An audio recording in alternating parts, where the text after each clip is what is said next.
इफ्तिखार साहब, आपके ख्याल में इस मसले को किस जाविये से देखने और फिर हल निकालने की ज़रूरत है? देखिए, सीधी सादी बात है। जो पाकिस्तान को तबाह बर्बाद करना चाहते हैं, जो पाकिस्तान के दुश्मन हैं, जो पाकिस्तान को ब्लीड कर रहे हैं, जो नहीं चाहते कि सी पैक प्रोजेक्ट मुकम्मल हो, उनका कोई मुतालबा सियासी नोयत का नहीं है। उनका मुतालबा है कि हम एक अलहदा मुल्क चाहते हैं और हम ये मुल्क बज़ौर ताकत छीन लेंगे और कब्ज़ा कर लेंगे ज़मीन के ऊपर। ये है उनका मुतालबा। मैं तो इस मुतालबे को इसलिए तस्लीम नहीं करता। मेरे नज़दीक 1973 के आइन के अंदर रहते हुए अपने हकूक़ की जंग लड़ना उनका हक है। हकूक़ क्या हैं? तालीम, सेहत, नौकरी, बाइज़्ज़त ज़िंदगी, अच्छा अदालती निज़ाम, लॉ एंड ऑर्डर, सड़कें, हॉस्पिटल्स, ये मांगें, ये उनका हक है। इसके लिए मुजाहरा करें। अपने इलाके के MNA, MP और सेनेटर के घर के बाहर जाके धरना दें, असेंबली का घेराव करें। लेकिन ये लोग हैं, इन्होंने तो आज तक ये लफ्ज़ इस्तेमाल ही नहीं किया जो मैं इस्तेमाल कर रहा हूँ। ये तो कोई अलहदगी चाहते हैं और अलहदगी तो नहीं मिल सकती। वफाक के अंदर रहते हुए अलहदगी का तस्वर जो है वो हमने सुना भी है और देखा भी है। आखिरी मिसाल स्पेन की एक जगह की है कि वहाँ पे रेफरेंडम भी हो गया और उस रेफरेंडम का करवाने वाला बाद में UK के अंदर पनाह गुज़ीर बना हुआ है। लोगों ने वोट भी डाले और हमारे कॉन्स्टिट्यूशन में तो ये तरीका कार नहीं है। ये जो हरकत वे कर रहे हैं, क्या ये सियासी अमल है? क्या ये कोई जमहूरी अमल है? और हम बिल्कुल हमाकत कर रहे हैं कि जो अगर हम इनको माफ़ करते हैं। मैं तो कहता हूं पाकिस्तान का 1 साल का पूरा बजट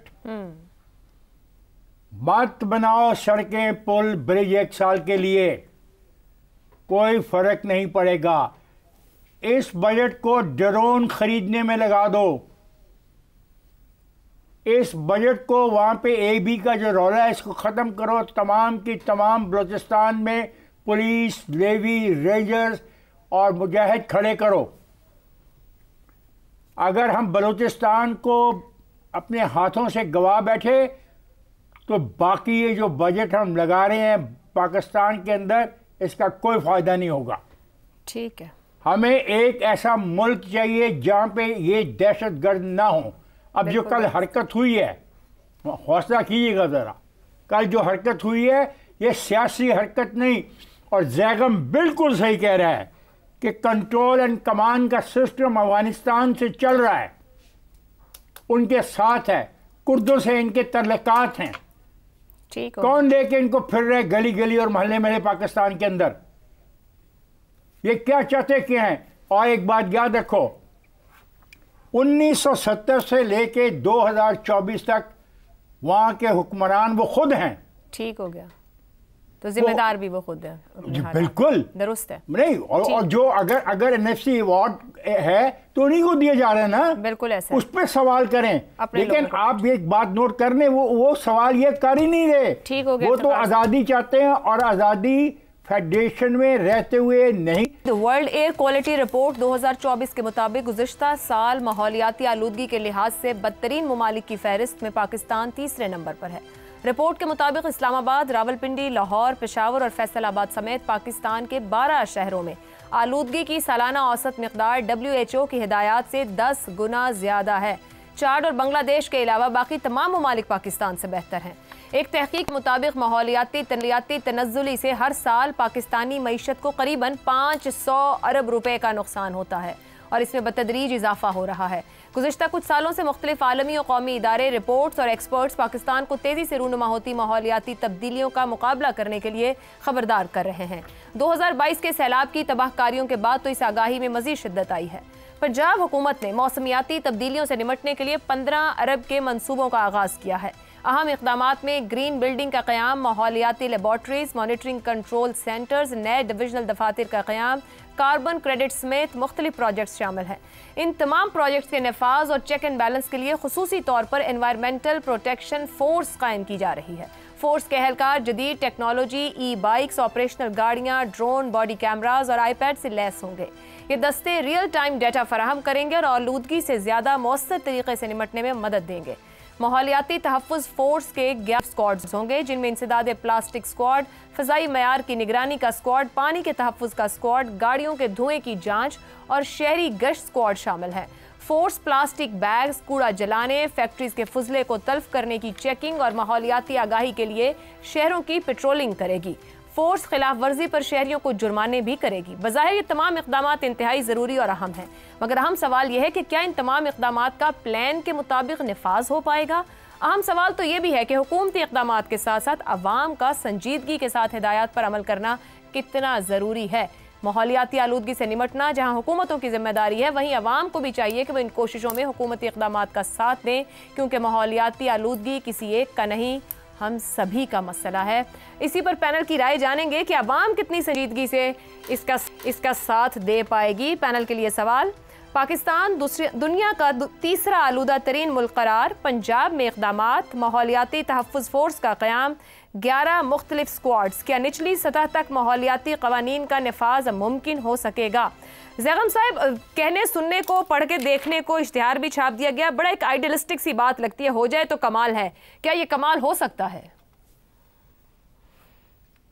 हमारी मिनिस्टर थी जरताज गुल साहिबा, क्लाइमेट चेंज की मिनिस्टर थी। वो फरमाया करती थी कि जब अपोजिशन जुलूस निकालती है तो उससे क्लाइमेट चेंज होता है। तो ये सिर्फ उनका मसला नहीं है, हमारी लीडरशिप के लेवल पर भी क्राइसिस है। इस बात का सही अंदाज़ा नहीं है कि किस तरह का जिन जो है वो हमारी तरफ आ रहा है, ये आ चुका है, आके हमारी छत पर बैठ चुका है। क्लाइमेट चेंज का कितना बड़ा चैलेंज हमें दरपेश है, और हमारे गवर्नेंस सिस्टम के अंदर पहले तो ख़ुद सिस्टम उससे निपटने की सलाहियत नहीं रखता, और दूसरा सिस्टम के अंदर वो एक्सपर्टीज़, वो कैपेसिटी जो होनी चाहिए वो उसके अंदर मौजूद नहीं है। और ये जो बड़ी पिक्चर चाहिए इस सब को देखने की और उससे निपटने की, उसकी सलाहियत नज़र नहीं आ रही। अभी आप देखिए इन चीज़ों को, ठीक है, गुड इंटेंशन है, अच्छे इंटेंशंस हैं, मेनली एयर पोल्यूशन पर फोकस है, कुछ वेस्ट मैनेजमेंट पर फोकस है, इसकी कुछ मॉनिटरिंग का एक सिस्टम बनाने की कोशिश की गई है, और उम्मीद है कुछ बेहतर हो जाएगा। काफ़ी सारे चैलेंजेस होंगे, लेकिन क्या क्लाइमेट चेंज के ऊपर जिस तरीके की हुकूमत को नज़र होनी चाहिए, और पंजाब जैसे सूबे को जो पाकिस्तान की ज़राअत की शहरग है, मुझे बताइए पंजाब का पानी का प्लान क्या है। सबसे बड़ा जो हमारे पास मसला है, जो पूरी वादी सिंध को, पूरे मुल्क को दरपेश होने जा रहा है, और पंजाब को भी दरपेश होने जा रहा है, कि हमारा पानी मुसलसल घट रहा है। और कल भी हमने इस चैलेंज की बात की जो 6 नहरों के हवाले से आया है। पंजाब का क्या पानी का प्लान है, क्या टेक्निक्स हैं जिनके ज़रिए से इरिगेशन बेहतर होगी, कैनाल सिस्टम को बेहतर करने का क्या प्लान है। आपको पता ही होगा आपके शहर में जो ग्राउंड वाटर है वो कहाँ तक पहुँच चुका है। इससे नीचे क्या लावा निकालेंगे, कहाँ से लाएंगे पानी जब मज़ीद 200-400 फुट नीचे चला जाएगा। तो उसकी मैनेजमेंट का क्या प्लान है, किस तरह की मीटरिंग होती है, क्या कोई रेन वाटर का सिस्टम मौजूद है, क्या वेस्ट वाटर रिसाइकल होता है। इनमें से कोई भी प्लान आपको नजर नहीं आएगा। ज़ैगम साहब, इसी के अंदर 3 अरब की लागत से अहम मकामात पर पानी के मयार की निगरानी, दरियाओं, बड़े नालों के दाखिली खारजी रास्तों पर 15 सिस्टम नस्ब किए जा रहे हैं। ये जिस इनिशिएटिव की हम बात कर रहे हैं जी, ये तो सिर्फ निगरानी है ना जी। क्या लाहौर का पानी रिसाइकल होता है, आप मुझे बताइए ना। क्या रिसाइकल करके होकर इस्तेमाल होता है। मैंने आपसे अर्ज़ किया, क्या ग्राउंड वाटर की मैनेजमेंट का कोई सिस्टम है जो ग्राउंड वाटर ख़त्म हो रहा है। ठीक हो गया। क्या सिर्फ 3 अरब मॉनिटरिंग पर रख देने से ये मसला हल होगा? ठीक ज़ैगम साहब। और उससे बड़ा जो मसला, उससे रिलेटेड मसला, क्या उसके साथ जो हमारी ज़राअत ने मौसमी तब्दीलियों से मुकाबला करना है, क्या पंजाब उसकी तरफ देख रहा है? बिल्कुल, रेजिलिएंट क्रॉप्स हम लाएं। बिल्कुल ठीक है। ज़राअत पे भी सवाल